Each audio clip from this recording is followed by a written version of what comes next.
Investigadores rusos a finales de los 40 mantuvieron a 5 personas despiertas por 15 días utilizando un estimulante basado en gas.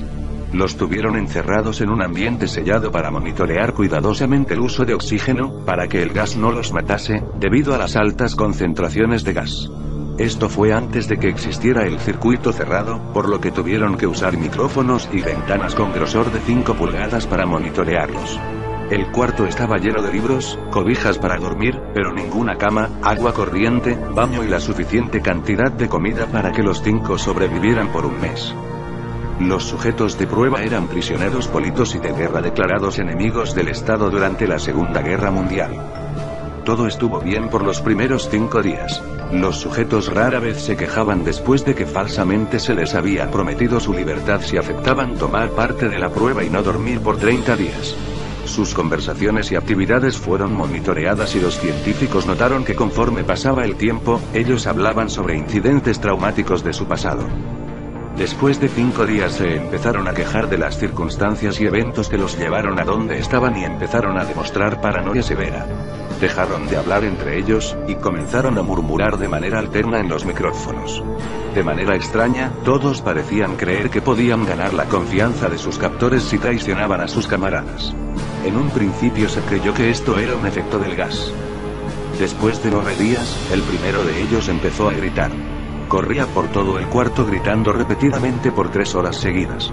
Después, trató de continuar gritando, pero solo podía dar un grito ocasional.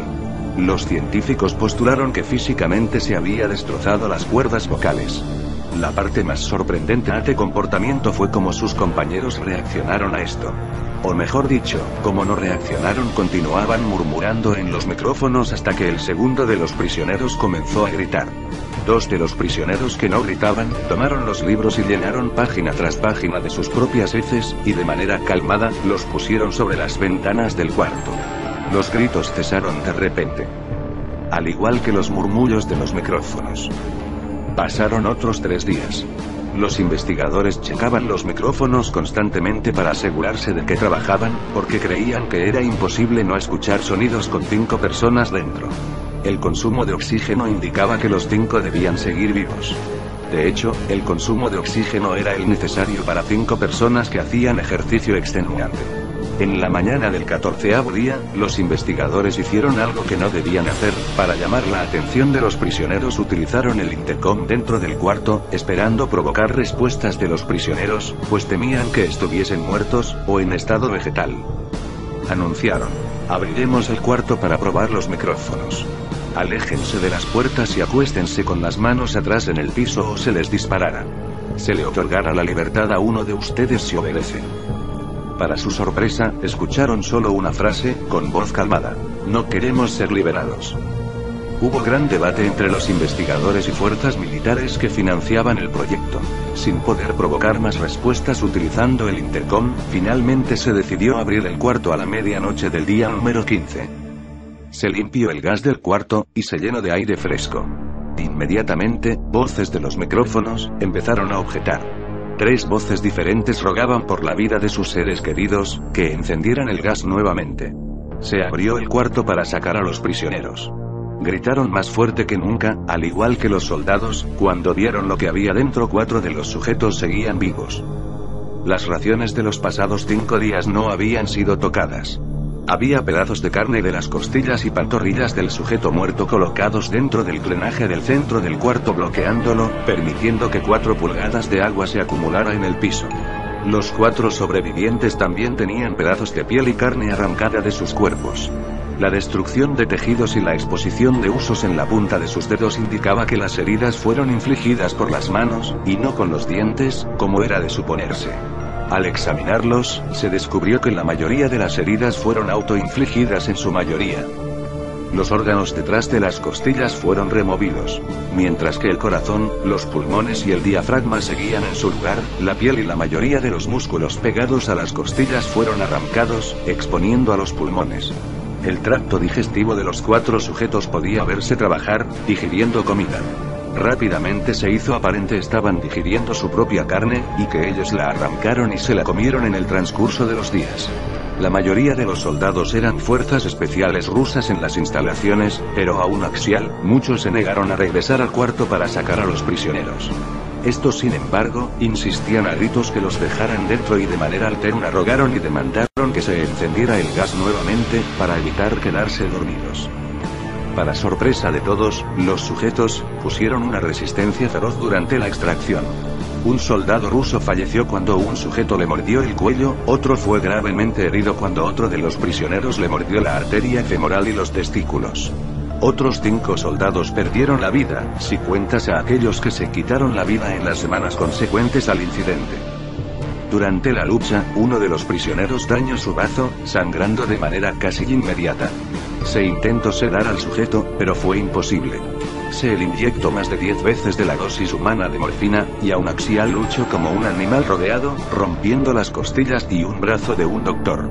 Se veía latir su corazón al máximo por 2 minutos completos, mientras se desangraba, y continuó gritando por más de 3 minutos, atacando a quien se le acercara, repitiendo la palabra más una y otra vez, cada vez más débil, hasta que cayó en silencio. Los otros 3 sobrevivientes fueron inmovilizados fuertemente y llevados hacia instalaciones médicas. 2 de ellos, con cuerdas vocales intactas, demandaban continuamente más gas para permanecer despiertos. El más herido de los 3, fue llevado al único cuarto de cirugía que había en las instalaciones. En el proceso de su preparación para colocar nuevamente sus órganos en su lugar, se notó que el sujeto era totalmente inmune a los sedantes. Peleó furiosamente cuando el gas anestésico se le estaba colocando. Se necesitó un poco más de anestesia de la normal para sedarlo, pero al momento que sus ojos se cerraron, su corazón se detuvo.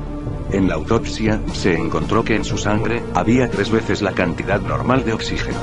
También se rompió 9 huesos en la lucha para no ser controlado. El segundo sobreviviente, era el que primero gritó del grupo. Con sus cuerdas vocales destruidas, él no pudo objetar la cirugía, y solo reaccionaba agitando violentamente la cabeza en desacuerdo cuando se le administraba el gas anestésico. Afirmó violentamente con la cabeza cuando alguien sugirió en hacer la cirugía sin anestesia, y no reaccionó durante la misma, que duró 6 horas, en la cual se intentó reemplazar sus órganos abdominales y cubrirlo con lo que quedaba de su piel. El cirujano afirmó que era médicamente que el sujeto siguiera con vida. Una enfermera aterrada que ayudó en la cirugía, comentó que la boca del paciente formaba una sonrisa cada vez que sus ojos se encontraban. Cuando la cirugía terminó, el sujeto miró al cirujano y empezó a hacer sonidos fuertemente, como tratando de hablar. Asumiendo que esto era de gran importancia, el cirujano le entregó un papel y una pluma, para que el paciente pudiera comunicarse. Sigue cortando, escribió. Se le hizo la misma cirugía sin anestesia a los otros 2 sujetos. Se les tuvo que inyectar un paralítico, pues ellos reían constantemente, y le era imposible realizar la operación axial al cirujano. Una vez paralizados, solo podían interactuar con sus ojos. En el momento en que pudieron hablar nuevamente, exigieron una vez más el gas estimulante. Los investigadores trataron de averiguar por qué se lastimaron de esa forma a Axial mismos, y por qué querían el gas nuevamente. La única respuesta fue: debo permanecer despierto. Se reforzaron a los 3 sujetos y los devolvieron al cuarto, para esperar su destino.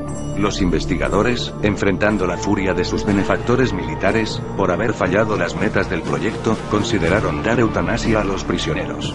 El comandante, un ex KGB, vio potencial en el proyecto, y en su lugar decidió ver qué pasaría si ponían el gas nuevamente. Los científicos se negaron rotundamente, pero al final, tuvieron que aceptar.